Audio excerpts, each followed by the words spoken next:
यह है लफड़ापुर और यहाँ पर दो गैंग का राज है। एक गैंग को शाका का पिता जगनू चलाता है जिसका नाम है खूनी पंजा, और दूसरी गैंग जिसे शबनम का पिता बशीरा चलाता है उसका नाम है मौत का मंजर। इन दोनों गैंगों में बहुत दुश्मनी रहती है और रोजाना उनकी गैंग वार होती रहती है, जिससे लफड़ापुर के लोग बहुत परेशान हो जाते हैं। सारे लोग जब इंस्पेक्टर गोरिल्ला से शिकायत करते हैं कि इन गैंगों ने हमारी जिंदगी मुश्किल कर दी है, तो गोरिल्ला सोचता है कि इनके खिलाफ कुछ करना चाहिए।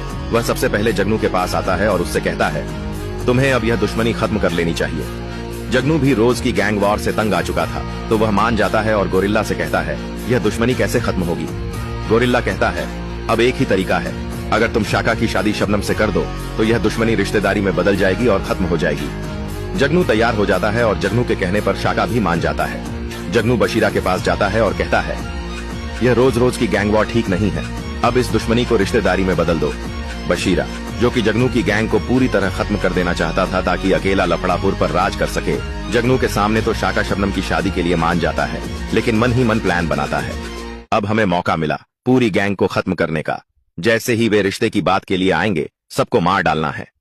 अगले दिन जब गोरिल्ला जगनू और बशीरा को एक जगह बुलाता है, तो जैसे ही जगनू और शाका वहां पहुंचते हैं, बशीरा के आदमी उन पर हमला कर देते हैं, जिसमें जगनू बुरी तरह घायल हो जाता है।